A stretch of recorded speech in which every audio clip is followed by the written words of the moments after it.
This video is brought to you by KeyMind. I actually think that a lot of people who think they need TRT, when I hear about guys in their 20s and 30s, look, I'm in my mid-40s, and I can tell you that you can get and maintain very healthy testosterone levels without TRT if you do the right things, the behaviors, the nutrition, all the other stuff early on. There's sometimes people have hypogonadal syndromes and things like that. There's a lot of issues with guys with head injuries. And with head injuries, and absolutely, it'd be an interesting conversation to talk about the role of testosterone in neural repair. It's very interesting. But when you look at TRT, I mean, the way that the clinics and the doctors typically do it is to give 200 milligrams and then send people out for 2 weeks, and then they come back because they can charge them to come back repeatedly. It's clear that without any TRT, the testes normally make anywhere from 7 to 15 milligrams of testosterone per day. So taking this massive dose and then waiting 2 weeks is absolutely foolish. It's amazing to me that the medical profession does this because it doesn't match anything about the normal patterns of endocrinology. It's just not how the body works. The way it's been described to me to do it is to do it with an insulin syringe and to do a tiny amount every 3 days. Right.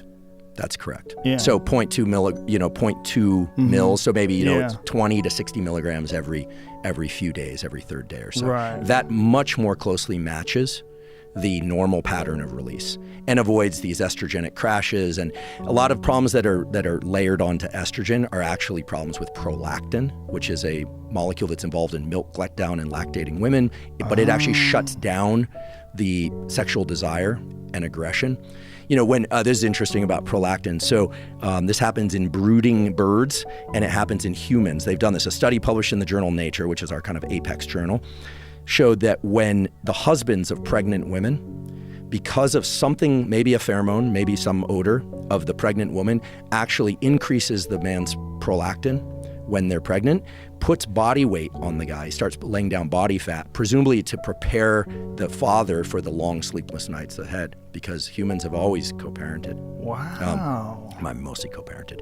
We all know women do far more, but it's dudes true. Out there who get fat, don't feel bad. Yeah, that's so what's going on. The dad bod is in part due to an increase in prolactin. And testosterone and prolactin are kind of working in opposite fashion.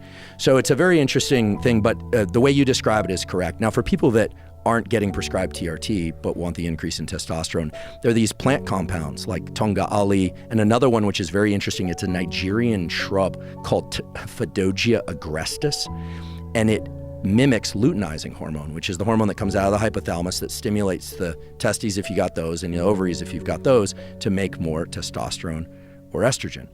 And so those two herbal supplements together can give a significant boost in free and active testosterone. So you said Tongat Ali can give you 100 to 200? Yeah, about that. Well, what does the other one give you? Phaedogia is usually taken at about 600 milligrams, and that can, the most dramatic effect I've ever seen was somebody who had his testosterone down in the low 2s, or I think it was like low 2s, and he got it up to the 700 range, but that's an outlier, right? Most people are going to see about a 300 to 400 point increase. And that's what the two of them synergistically Phaedogia will actually make the testes grow. It's a noticeable difference. So everybody wants that. Well, the reason I know about this stuff, people are probably thinking like, Huberman's running gear out of the back of his car. And that's not what this is about. Is that I do a certain amount of work with military, and I do a certain amount of work with professional athletes who cannot take androgen compounds out of a syringe because they'll lose their job. Right. Or they've been doing that and they want to come off. And I'm not going to out the organization, but there is one major professional sports organization where, let's just say if somebody gets injured, they have permission to take up to 200 milligrams a week of testosterone. Soccer? No. No? Shit. No. But good guess. You almost got me there because I almost countered with the actual thing that it is. Hockey? No. Although those guys have the head injuries. So actually, right? The head injury thing is a serious problem, obviously. So testosterone has the effects we're all aware of, like deepening the voice, facial hair, muscle growth, recovery, etc. Mostly because testosterone increases protein synthesis. You look at a young male in puberty, it's a protein synthesis machine. Yeah. They eat, and they just grow and grow and grow, and they're putting on muscles and they're lean, and So most often they're lean. But in any case, testosterone has some very interesting effects on the brain. The major mental effect of testosterone is it makes effort feel good. Oh, that makes sense. And the reason it does it is that the amygdala, this fear center in the brain, this anxiety center in the brain, has androgen receptors. It has testosterone receptors. And so the way this works in animals and in humans as well is that for most species, the males of that species never get a chance to mate. Right? So if you think about, I'll probably pick an example where you'll know the exception, because I know you know a lot about natural animals and animals that are hunted. But if you think about animals with antlers, like rams, there's been a lot of research, believe it or not, on rams. It'd be fun. I'd love to work on rams. You know, rams have enormous balls. And they have to fight for the right to mate. Yes. And the fighting is a choice. Right? And the decision to walk away is a choice usually. They usually don't kill each other, although I know some of the injuries can lead to death.